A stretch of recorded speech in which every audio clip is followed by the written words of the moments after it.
कहानी है रामपुर गांव की, जहां के मर्द महिलाओं को हमेशा नीचा दिखाने की कोशिश में रहते।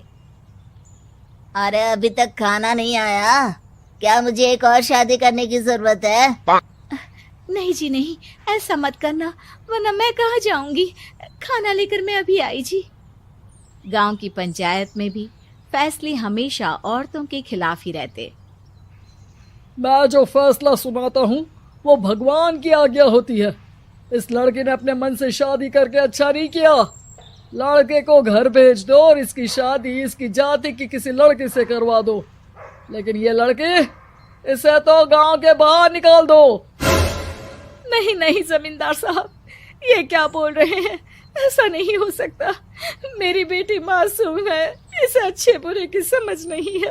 अरे कहाँ जाएगी ये बेचारी? कहाँ जाएगी? इतनी चिंता है तो पूरे परिवार का गांव निकाला कर देते हैं। बेचारे पूरे बसे बसाए परिवार को गांव छोड़ना पड़ता है। चाहे जो हो, अगर बेटियों को कंट्रोल नहीं कर सकते तो गांव में रहने का कोई मतलब नहीं है। यहाँ औरतों को दब कर रहना होगा। कोई भी अपने हिसाब से कुछ नहीं कर सकता, सब ईश्वर की मर्जी से ही होगा। तभी गांव का एक आदमी दौड़ा दौड़ा आता है। सरपंच साहब, जमींदार साहब, वो कालिया है ना, उसकी बेटी पढ़ने के लिए शहर जा रही है। अच्छा, ये कब हो गया? और कालिया की हिम्मत कैसे हो गई ऐसा करने की? लेकर आओ उसे और उसकी बेटी को। बस फिर क्या था, हाजिर हो जाते हैं कालिया और उसकी बेटी सरपंच के सामने। अरे कालिया, ये क्या सुनने में आ रहा है? बेटी को इंजीनियर बना रहा है तू? और ये बता, गांव में तो स्कूल नहीं है, फिर कहां से इतनी क्लास पास कर गई तेरी बेटी? राधा, जो कि कालिया की बेटी है, उसे लगता है कि सरपंच उसकी तारीफ कर रहे हैं। सरपंच जी, मैंने ऑनलाइन पढ़ाई की है, डिस्टेंस लर्निंग से। सभी में मैंने अच्छे नंबर पाए हैं, जिसे देखते हुए शहर की इंजीनियरिंग कॉलेज में मुझे स्कॉलरशिप मिली है। वाह जी वाह, क्या होती है ये?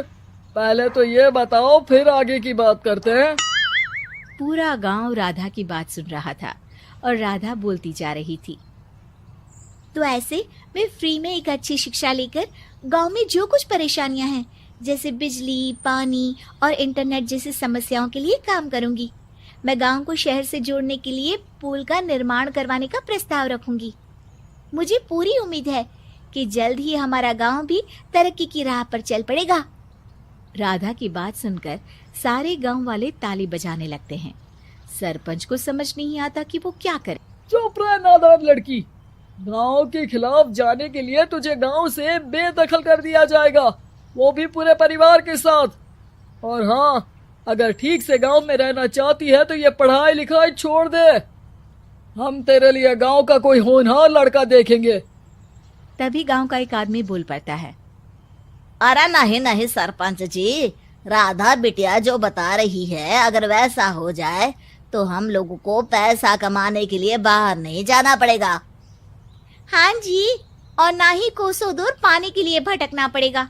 हमारे बच्चे भी अच्छी पढ़ाई कर सकेंगे और आगे बढ़ेंगे, ना कि हमारी तरह खेती करते बैठेंगे। क्यों गांव वालों, राधा बिटिया का साथ देना चाहिए ना। सरपंच देखता है कि गांव राधा के साथ है तो वो चुप हो जाता है। वो घर आकर अपने सलाहकार से बात करता है, जो बहुत ही चालाक किस्म का इंसान होता है। अरे सरपंच साहब, आपको बहुत ही होशियारी से काम लेना पड़ेगा। एक बार गांव तरक्की कर गया, यहाँ के बालक पढ़ लिए तो कोई ना पूछेगा आपको। और फिर ये जो बेटा और बेटी है ना आपके, इनको भी आम लोगों की तरह ही जीवन जीना होगा। हाँ, लेकिन करे तो क्या करे? वो ना आप मुझ पर छोड़ दीजिए, बस मैं जैसा बोलूं करते जाइए। अगले रोज सुबह जब गांव वाले सोकर उठते हैं तो राधा के घर के बाहर और साथ ही वो लोग जिन्होंने राधा का सपोर्ट किया था, उनके घर के आगे लाल रंग से कल आऊंगी लिखा होता है। कल आऊंगी, यह क्या होता है? अरे यह तो खून से लिखा है, लगता है कोई भूत प्रेत या चुड़ैल का साया है। चलो सरपंच जी के पास चलते हैं। सभी सरपंच के पास जाकर उसे सारी बात बताते हैं। अरे ये तो बड़ी मुश्किल की बात है। चलो मैं एक बाबा को जानता हूँ, उन्हें बुला लेता हूँ। सरपंच बाबा को लेकर गांव के घर के बाहर जाता है। ओहो, तो ये वो चुड़ैल है जो उन लोगों को निशाना बनाते हैं जो गांव को बदलने का सपना देखते हैं। वो गांव को ऐसे ही संपन्न देखना चाहती है, वो नहीं चाहती कि कोई बाहरी यहाँ का कायाकल्प करे। क्या तुम लोगों में से किसी ने गांव को बदलने की सोच रखी है? तभी राधा की माँ रोते रोते आती है। मेरी राधा घर से गायब हो गई है। अरे कोई तो बचाओ, मेरी बच्ची कहाँ गई?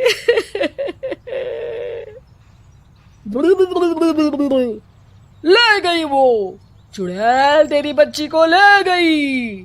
अब वो उसे श्रापित करके छोड़ेगी, उस पर चुड़ैल का साया हो जाएगा। तभी बुरी सी हालत में राधा भी वहां आ जाती है। उसके बाल चुड़ैल की तरह फैले होते हैं और कपड़ों में खून लगा होता है। सभी राधा को देखकर डर जाते हैं। माँ, पता नहीं मुझे कौन उठा कर ले गया था। अरे दूर दूर हो जा चुड़ैल, अब हम लोग इस गांव में नहीं रुकेंगे। अरे कैसे बातें कर रहे हैं आप? कल तो आप मेरे भरोसे गांव का हुलिया बदलने, अपने बच्चों को पढ़ाने और तरक्की उन्नति की बात कर रहे थे, तो आज क्या हो गया आपको? ये फिर तुम लोगों को बहकाएगी। ये चुड़ैल गांव में आ चुकी है, ऐसे ही ये तुम्हारे घर के बच्चों को भी ले जाएगी। गांव वाले राधा को गांव से बाहर निकाल देते हैं। उसके माँ बाप रोते रहते हैं, लेकिन गांव वाले नहीं मानते। मैं भी अपनी बहन के साथ गांव के बाहर रहूंगा, लेकिन वो पढ़ाई नहीं छोड़ेगी। वहीं सरपंच के घर पर सलाहकार कहता है।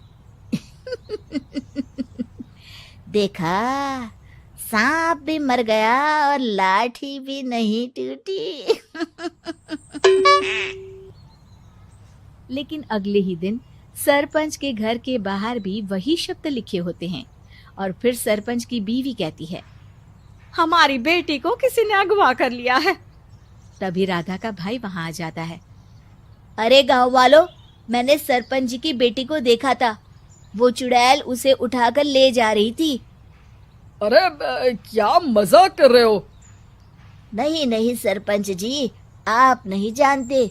वो चुड़ैल अब आपकी बेटी में आ जाएगी, जैसे राधा के अंदर आ गई थी।